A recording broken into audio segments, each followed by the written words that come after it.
ಈ ದಿನ ಸಮಸ್ತ ನಾಡಿನ ಜನತೆಗೆ ನಾಡಪ್ರಭು ಕೆಂಪೇಗೌಡರ ಜಯಂತಿಯ ಶುಭಾಶಯಗಳು. ನಾವು ಪ್ರತಿ ವರ್ಷವೂ ನಮ್ಮ ಮಲ್ಲೇಶ್ವರಂ ವಿಧಾನಸಭಾ ಕ್ಷೇತ್ರದಲ್ಲಿ ನಾಡಪ್ರಭು ಕೆಂಪೇಗೌಡರು ಕಟ್ಟಿದಂಥ ಗಡಿಗೋಪುರ ಇದೆ, ನಮ್ಮ ಸೌಭಾಗ್ಯ.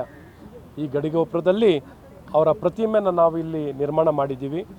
ಒಂದು ಆಡಳಿತಗಾರನ ಅವರು ಹೆಸರುವಾಸಿಯಾಗಿದೆ, ಆಡಳಿತಗಾರನಾಗಿ ಆ ಭಂಗಿಯಲ್ಲಿ ನಿರ್ಮಾಣ ಆಗಿರುವಂಥದ್ದಿದೆ. ಇಲ್ಲಿ ಪ್ರತಿ ವರ್ಷವೂ ನಾವು ಅವರ ಜಯಂತಿಯನ್ನು ಅರ್ಥಪೂರ್ಣಕವಾಗಿ ಎಲ್ಲರ ನಾಗರಿಕರ ಸಹಭಾಗಿತ್ವದಿಂದ ಆಚರಣೆ ಮಾಡುವಂಥದ್ದಾಗುತ್ತೆ. ಈ ದಿನ ನಮ್ಮ ರಾಜ್ಯ ಭಾರತೀಯ ಜನತಾ ಪಾರ್ಟಿ ಅಧ್ಯಕ್ಷರಾಗಿರೋಂಥ BS ವಿಜೇಂದ್ರ ಬಂದು ಈ ಕಾರ್ಯಕ್ರಮ ನಡೆಸಿಕೊಟ್ಟಿದ್ದಾರೆ. ಈ ಸಂದರ್ಭದಲ್ಲಿ RP ರವಿಶಂಕರ್ ಅವರಿಗೆ ನಾಡಪ್ರಭು ಕೆಂಪೇಗೌಡರ ಪ್ರಶಸ್ತಿಯನ್ನು ಕೊಟ್ಟು ಸನ್ಮಾನ ಮಾಡುವಂಥದ್ದಾಗಿದೆ. ಹಾಗೆ ನಮ್ಮ ಬೆಂಗಳೂರು ವೆಸ್ಟ್ ಕಾರ್ಪೊರೇಷನಿಂದ ಈ ಗಡಿಗೋಪುರದಿಂದ ಜ್ಯೋತಿ ಕೊಂಡೊಯ್ಯುವಂಥದ್ದಾಗುತ್ತೆ.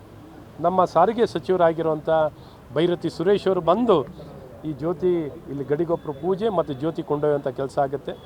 ಹಾಗಾಗಿ ಎಲ್ಲ ಕಾರಣದಲ್ಲೂ ನಾಡಪ್ರಭು ಕೆಂಪೇಗೌಡರು ನಮ್ಗೆ ಯಾವಾಗಲೂ ಪ್ರೇರೇಪಣೆ.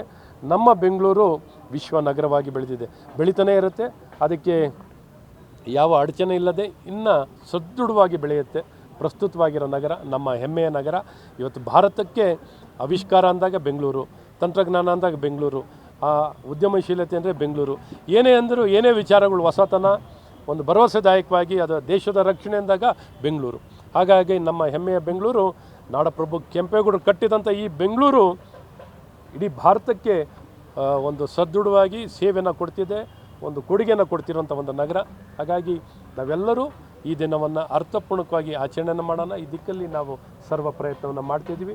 ಹಾಗೆ ಈ ದಿನ ನಾಡಪ್ರಭು ಕೆಂಪೇಗೌಡ ಫೌಂಡೇಶನ್ ವತಿಯಿಂದನೂ ಜ್ಞಾನಜ್ಯೋತಿ ಸಭಾಂಗಣದಲ್ಲಿ ನಮ್ಮ ಘನತೆ ವೆತ್ತರ ಉಪರಾಷ್ಟ್ರಪತಿಗಳು ಬಂದು, ಹಾಗೆ ರಾಜ್ಯಪಾಲರು, ಕೇಂದ್ರ ಸಚಿವರಾಗಿರುವಂಥ ಕುಮಾರ ಅಣ್ಣನವರು, ಸೋಮಣ್ಣನವರು, R ಅಶೋಕ್ ಅವರು ಎಲ್ಲರೂ ಭಾಗಿಗಳಾಗಿ ನಮ್ಮ ನಾಡಿಗೆ ಅಪಾರ ಕೊಡುಗೆ ಕೊಟ್ಟಂಥ ವ್ಯಕ್ತಿಗಳಿಗೆ ಸನ್ಮಾನ ಮಾಡೋಂಥದ್ದಾಗುತ್ತೆ. ಮಾದಾರ ಚೆನ್ನಯ್ಯ ಸ್ವಾಮಿಯವರಿಗೆ, ನಮ್ಮ ಮೋಹನ್ದಾಸ್ ಪೈ ಅವರಿಗೆ ಮತ್ತು ಸನ್ಮಾನ್ಯ ಲಕ್ಷ್ಮಣ್ ಮಿತ್ತರ್ ಈ ಥರ ಗಣ್ಯಮಾನ್ಯರಿಗೆ ಸನ್ಮಾನ ಮಾಡುವಂಥ ಕಾರ್ಯವನ್ನು ಮಾಡ್ತಾಯಿದ್ದೀವಿ. ಒಟ್ಟಾರೆ ಈ ಜಯಂತಿಯನ್ನು ಅರ್ಥಪೂರ್ಣಕವಾಗಿ ಮಾಡೋಂಥ ಇಷ್ಟೆಲ್ಲದರ ಮಧ್ಯೆ ಇವತ್ತು